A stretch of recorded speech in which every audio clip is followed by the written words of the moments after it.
नमस्कार मित्रांनो, मी गहिनीनाथ सरवडे आपलं शेती माहिती या यूट्यूब चॅनलवर स्वागत करतो. मित्रांनो, ही आपली बेड पद्धतची आहे. जर याच्या अगोदरचे जर कोणी व्हिडिओ बघितले नसेल तर त्यांच्यासाठी. आता आपल्याला वाटत होतं हे आतला अंतर म्हणजे बुजून जाईल असं वाटत होतं. आपले 3 फुटाचे बेड आहेत, पण आपल्याकडं पाऊस नाहीच असं झालेलं आहे. तर आमच्या एरियामध्ये अजिबातच पाऊस नाही. जरा की पेरल्यास एकदा आला होता, म्हणजे पेरणीच्या टायमाच्या वेळेस होता, आणि वापून आल्यापासून मध्ये 15-20 दिवस पाऊस नव्हता. पुन्हा 1-2 दिवस मध्ये पाऊस पडला आणि त्याच्यावरच ही सोयाबीन आली. आता हो का, एकदम फुल लागून आता शेंगा सुटायचा टाईम झाला. हो का, फुल पण बसलं हो का पूर्ण. बघा हो का,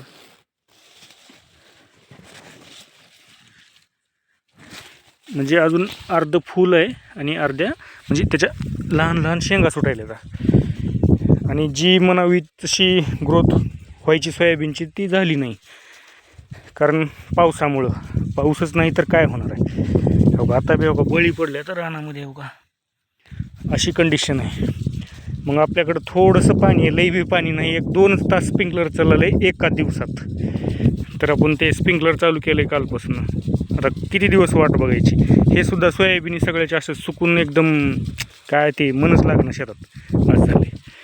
मग हे काही पाणी चालू केलं आहे आपण. सोयाबीन मोप भारी आलं होतं, पण आता काय करणार आपण.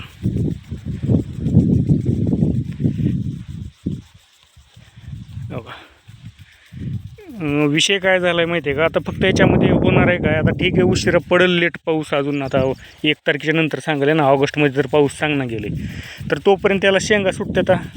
होत आहे काय, फक्त उत्पन्न मार खाणार आहे.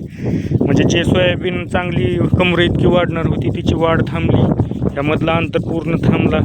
म्हणजे जे फांद्या वगैरे फुटणार होत्या त्या पण स्टॉपच झाल्या ना. म्हणजे वाढायच्या टायमामध्ये याला खायला भेटलंच नाही, असं झाली कंडिशन. आता निसर्गाच्या पुढं आपलं तर काही चालणार नाही. जे चालणार आहे ते निसर्गावरच.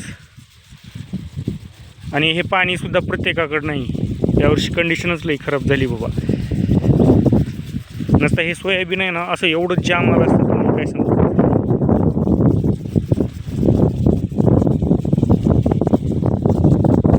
तरी पण फुलाची संख्या आहे भरपूर.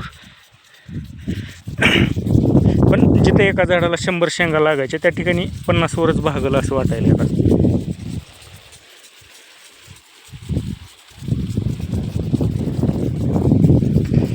परिस्थिती अवघड झालेली आहे. सगळ्यात अगोदर निसर्ग शेतकऱ्यालाच मारते, दुसरं बाकी कुणाला काही फरक बिरक नाही पडत. जे पण नुकसान होणार आहे ते आपलंच आहे, सगळ्या शेतकऱ्यांचंच. आता आमच्या इकडे आहे ना, आता तुम्हाला सांगतो, धाराशिव, लातूर, सोलापूर, आता बीड कल काय मला माहीत नाही, पण या 3 जिल्ह्यामध्ये तर पाऊस अजिबातच नाही बघा. म्हणजे असंच धरा ना, पिकं आले तर पिकं आहे त्या वलीवर वगैरे आले तर म्हणजे जेमतेम पाऊस पडला होता. जेमतेम म्हणलं तर सुरुवातीला पेरणीला जरा बरा पडला होता, ते पण जून महिन्याच्या एंडिंगला पडला होता. आपली पेरणी झाली 30 जुलैला, आपलं 30 जूनला. मग 30 जूनच्या नंतर त्याच्यानंतर 15 दिवस तर पाऊस पडलाच नाही. पुन्हा 20-21 तारखेला एकदा पडला होता. आणि हे त्याच्यावरच चालू आहे. कधी तर बारीक झडगमडगं येते, 5 मिनिट पाऊस पडते, त्याच्यापेक्षा जास्त पाऊस पडत नाही. मग जे हलके रान आहेत त्याचा तर काहीच विषयच नाही. त्याच्यात तर मग ठिकाणी काही लोकांनी उशिरा पेरणी केल्यात, त्याचा तर काहीच विषयच नाही. ते तर येतच नाही सोयाबीन असं आहे. जे आगोटी पेरलेलं ते अशा जेमतेम अशा आहेत. काहीतरी 10-20 शेंगा लागून काहीतरी निघणार आहे.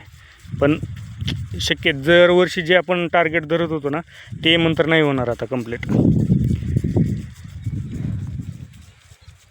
ठीक आहे मित्रांनो, चॅनलला नक्की सबस्क्राईब करा आणि कमेंटमध्ये सांगा तुमच्याकडे पाऊस बरं आहे का. ठीक आहे, धन्यवाद.